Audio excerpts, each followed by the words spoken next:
We continue now with our coverage on South Africa's reopening of international borders. Tshifhiwa Tshivhengwa, the CEO of Tourism Business Council of South Africa, joins me now. A very good afternoon to you, Mr. Tshivhengwa. Just your reactions on the reopening of the borders. Is this enough to get business back up and running again? Well, thank you for having me. I do believe that it's a move in the right direction. We are almost there. We have been talking about borders being open for quite some time, and we are grateful that we're able to get to this stage, of opening the borders now. But the list of countries that have been put out, is still problematic in terms of the methodology that has been used. We still need to understand it so that we can be able to, work out, the booking cycles. Because as you know, international travelers don't just book the next day and arrive. It takes a bit of time, and then the lead time is far longer than domestic travelers. So we need to look into that, the methodology specifically, to make sure that it takes into consideration everything that has to do with arrivals into South Africa. Well, the Ministry of Tourism says that they did take into account the fact that some areas are more high risk than others, and all those countries that are deemed high risk have not been allowed into the country. Based on that reasoning, does that not suffice for you as to the reasons why countries, for example, like the United Kingdom or the United States, Jamaica, etc., have still not been allowed in? Look, the challenge that we have is that, we are using South Africa as a benchmark to say that, we are at this level of transmission per, let's say it's 100,000 people or 1 million people. I'm not sure what they've used.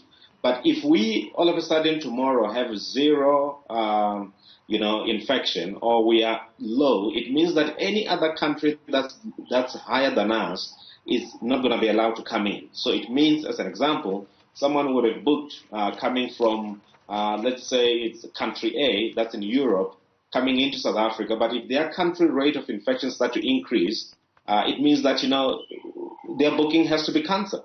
So we have to take into consideration all these things that goes into tourism, the booking cycle, the cancellation, and we need to have a model that really allows us to be a little bit more flexible, that gives certainty that, if someone is coming from country A, they should be able to come here and be able to spend their holiday in South Africa. Because if their country risk goes up, then we're going to cancel them the day before they're supposed to travel.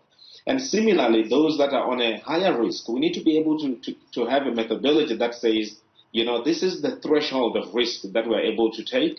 And we need to have this thing as a model that is, very solid, and we rely on it. Because if we change every 2 weeks and we say, well, these countries are no longer allowed to come in, these ones are allowed to come in, no one is going to come at the end of the day. So we need to have certainty, and we need to do things differently. And our model should also factor in the number of historical arrivals from countries, into South Africa. For example, if you look at Jamaica, as you have mentioned, how many people come to South Africa from Jamaica versus how many people come to South Africa from the USA? We need to be able to factor that into this model, because we may be banning countries that gives us a very much insignificant number of travelers. So we need to be very much focused and have a model, that's going to be useful, that's going to support growth in tourism, that's going to support, that's going to put certainty, for the international markets to consider us as a tourist destination. The only certainty that we have now really is, as far as domestic travel is concerned, looking at the current landscape and with the model that is currently in place now, is this going to be enough to resuscitate the tourism industry in time for that peak season that you were so looking forward to, which is around the December period? Can you sustain yourselves with just domestic tourism at this point? No, absolutely not. We won't be able to sustain ourselves with domestic tourism only. Domestic tourism is largely driven by corporate travel and government travel. And those two are not traveling at the moment. So what we have is domestic leisure travel. And again, there's a surge, in September where a lot of people got out and they wanted to travel. That is largely driven by the fact that, lockdown was moved to level 1 and people could cross provincial borders and people wanted to get out.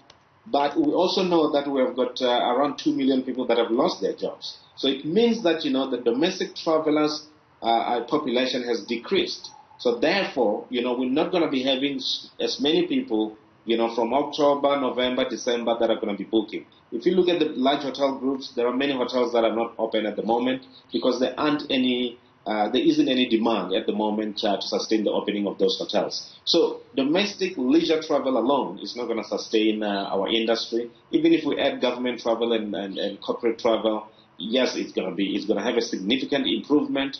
But again, we need international travel because it contributes around 120 billion rand into our industry. It's a significant amount of money. It's 44% of the tourism spend comes from international. So it's important, in the wake of pandemic where a lot of people have lost their jobs and we're not going to have a lot of domestic demand, let's supplement it with international. And hence we're saying that the methodology for determining the international countries need to be looked at.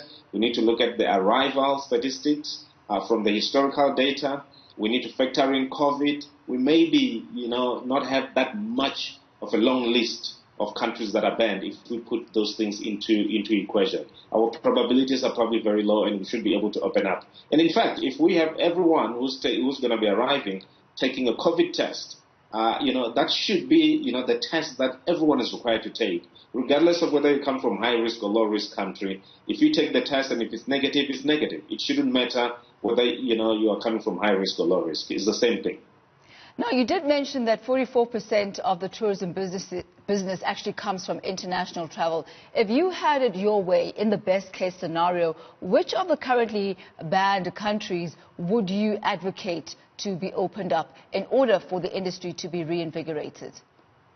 Look, one of the top, two of the top 10 of our markets are on that list. You've got the USA, you've got the UK, you've got Portugal, you've got France. You've got others that are listed there. So we need to open up for those countries.